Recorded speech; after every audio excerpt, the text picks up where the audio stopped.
Let's take a couple breaths together. Exhale everything and take a deep breath in and let it go. Another deep breath in. Let it go. Another deep breath. Breathe in and let go.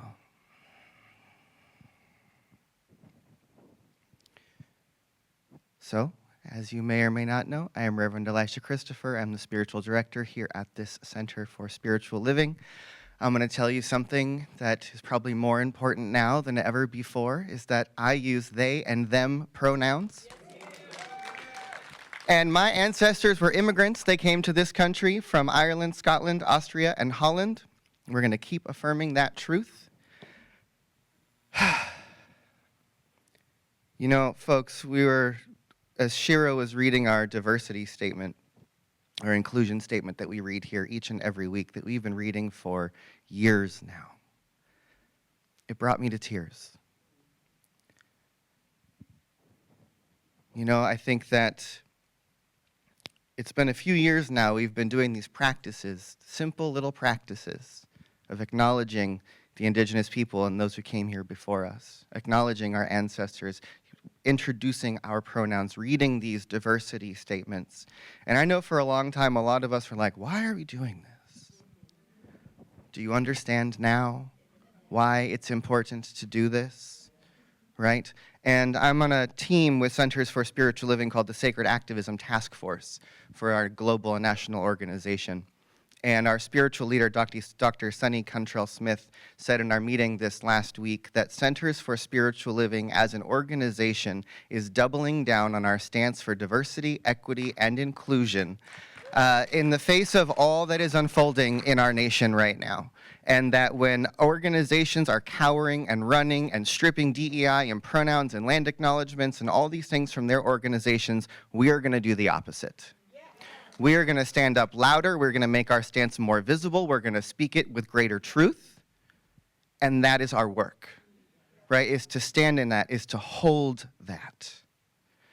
And I was on that call, Reverend Derica Blackman from the East Bay Church of Religious Science in Oakland said, yeah, East Bay, she goes, we do DEI.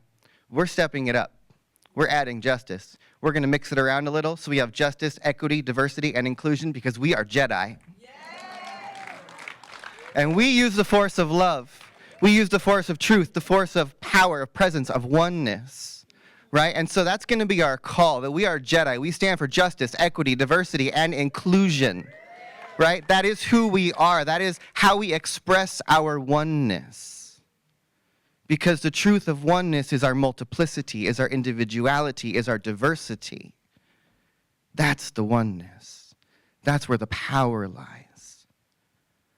And there are a lot of old stories that have been running the show for a long time. And it's time to break the record. It's time to break the story, right? And there are abhorrent and appalling things coming out of our government every single day. And it's disturbing, right? And that has to be, it must be a call of activation for each one of us. This cannot be something we go running and hiding from. This is our moment. This is what we came here for. And I do believe wholly, truly, and completely that each and every one of us come into this world with purpose, on purpose, for a purpose. And that each one of us came here for such a time as this. We came here to be here now. This is our moment. And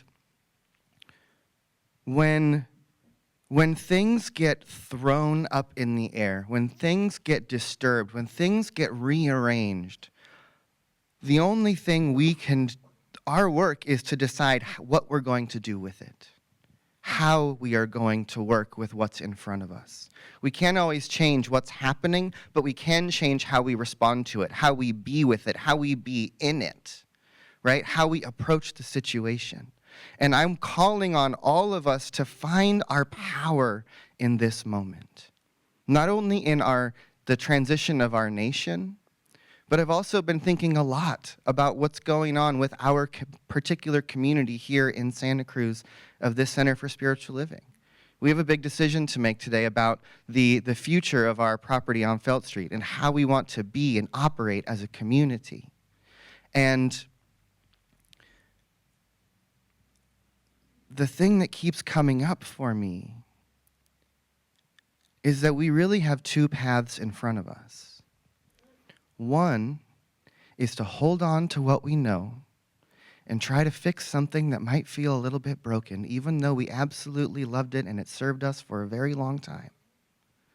Or we open up and leap into the unknown, leap into possibility, take the invitation to completely reinvent and reimagine who we are and what we do and how we do it.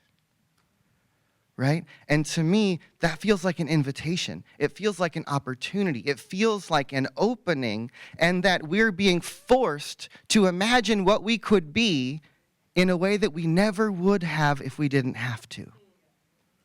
And I think that that's also what's happening in our nation for each one of us, right? We are all being forced to ask ourselves, how can I step up? How can I transform? How can I be in a different way, in a way that I never would have thought of if I didn't have to, but guess what? I have to because the time is now. Right? And I think about the experience that this building transition we've been going through with our beloved center, and I know that it's bringing up old stories for people here who've been part of other communities in this place for decades. Right? Whether it was Interlight or Unity or Mount Madonna or whatever other communities you've been part of, I know that this feeling of disruption, this feeling of where's our home, this feeling of things are changing might feel like an old story some of us have been through before. But it's only that old story if we make it that old story. Right? And sometimes, maybe all the time, the things that we are going through, the patterns that we experience, the wounds that come up for us will keep cycling around. They'll keep repeating themselves. The stories will continue to show up until we decide to walk through the story in a different way. And so maybe what's up for us is an opportunity to heal a lot of the wounds that are in community here in this place that have come from other places that we've come here with. And what if we reinvent? What if we live through this differently and we heal that together? And in the process, we dream of something we could have never thought of before. That's our invitation. Right? I know that this old story that's cycling around, what's going on in the United States, feels a lot like Europe just under 100 years ago. It's either that old story or we make it different. We show up differently. We respond differently. We learn from what we've been through in the past, and then we take that information and we act on it and we live in a new way. We can change the ending of the story. Even though it looks like the same old story's playing out again, we can change it because it's our story, and we get to choose how this unfolds. And we cannot be distracted and hypnotized by the media and by the government and by the propaganda and the social media and the programming that's coming our way. Because there's a narrative that wants us to feel and believe something, but there's something else happening, that people are waking up. There's an undercurrent that's moving, and it's not getting the same attention as the fear and the overwhelm and the power and the doom and the gloom, because that story doesn't sell as well, but maybe it does. So we have to start telling it. We have to start being it. We have to activate ourselves and realize that in this moment, every single thing that comes our way, guess what, is our invitation. It always has been. But in this moment, every single thing is up. Everything is pointed at each one of us. There's lots of invitations everywhere we look to be differently. You know, and I know that it feels like our nation is falling apart and that it's broken, and if we could just put it back together, it wasn't working before. Right? And kind of the same thing with our space. We loved our place at Felt Street. It was perfect. We were bursting at the seams. There was not enough room to park. There's a lot of things going on that we can either go back and say, it was working before. Why can't we just go back there? But maybe what we need to do is imagine what's next. Imagine what's possible. Take these broken pieces and put them back together in a whole new way. That's our call. That's our story. That's our work. That's what's available for us right now. Because maybe we are on our way to someplace good. It doesn't look like it right now. My little thought I've been thinking recently is worst possible path to the highest possible outcome. We're going to get there, right? We're kind of on the worst possible path to the highest possible outcome because it's the shit that wakes us up, right? It's when we go down the drain, when things get broken, when it's all messed up, we're finally on our knees. We're finally broken enough to say, how can I really, truly fix this? We don't do that when we're comfortable. We don't do that when everything is working. And so maybe this great disruption that's hitting us at every possible level you can find it is here to disrupt us, to make us uncomfortable enough that we actually make the leap that we need to make to become who we are here to become. There's a big invitation here. But that means we need to come together in new ways. We need to reinvent ourselves, each one of us individually. We need to reinvent ourselves. This community, CSL Santa Cruz, we need to reinvent ourselves. The United States, the world, we need to reinvent ourselves. And maybe something is coming up from underneath. Maybe the egg has cracked, but it's not broken. There's a birthing happening. There's something new breaking through, and it has to shake off all the old. It has to break away everything that no longer serves. It has to rip off all those old Band-Aids and let those wounds heal so that we can be stronger, so that we can be more, so that the new story,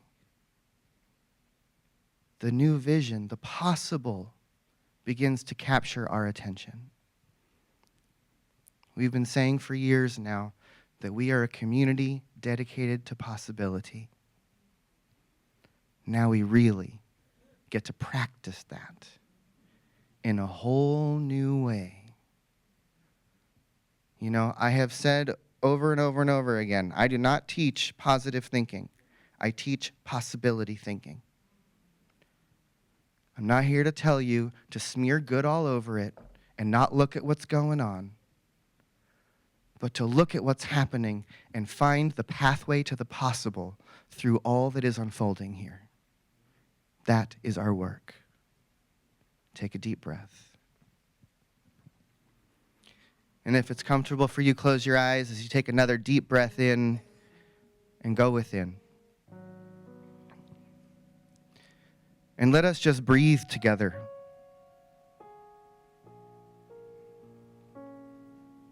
And as we breathe, I want to remind us yet again that we are being breathed by something greater than we are. That each one of us is part of the infinite life, part of the great wholeness, part of the universe, part of the oneness, part of the earth life.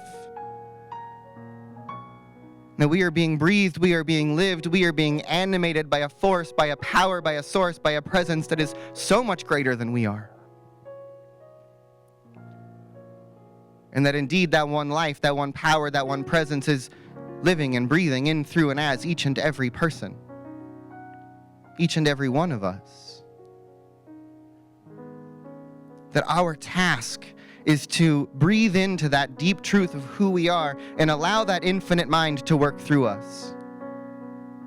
Allow that mind that holds all possibility, that mind that has dreamed all of reality, that mind that has been unfolding throughout all of evolution. Let it see through our eyes, let it hear through our ears, let it speak through us, let it act through us, let it be as us in this remarkable moment of transformation that each one of us are being invited into. I know that on every level, everywhere I look, in our individual lives, things are transforming. In our community, things are transforming. In our nation, things are transforming. In our world, things are transforming. And let us be the transformation. Let us participate in the transmutation of the old ways and bringing forth the new. Let each one of us remember that we are here to bring about the new story. We are here to live into the possible. So let us not hold on to what we know, but be willing to open our arms and let our wings sprout and fly into the possible. Then let Spirit lift us up. Know that as we take that step off the cliff, the road rises to meet us. And that the world is calling us to learn how to fly, to learn how to rise above circumstances and conditions and see something more, so that our eyes shine with the light of truth and possibility. And what I know is that right here, where we are, with these people at this moment in history, we've come together. We've come together with purpose. There is a deep web of love and connection that is here. And our task is to develop that even stronger and extend that web out to include as many people as possible, so that we hold each other, so that we become stronger, so that we remember our power, so that we can rise up and stand together. I am grateful for everything that comes my way, because I know that everything that comes to me is happening for me. And I know that in this moment, each one of us are being called up, called in. This is our time. This is our moment. So let us breathe a little deeper, remembering yet again that we're being breathed, but a power greater than we are is coursing through us. This source, this force, this presence is our ally. And a powerful ally it is. And so we open. We let it be. In this moment, let us let go with another breath and say together, and so it is.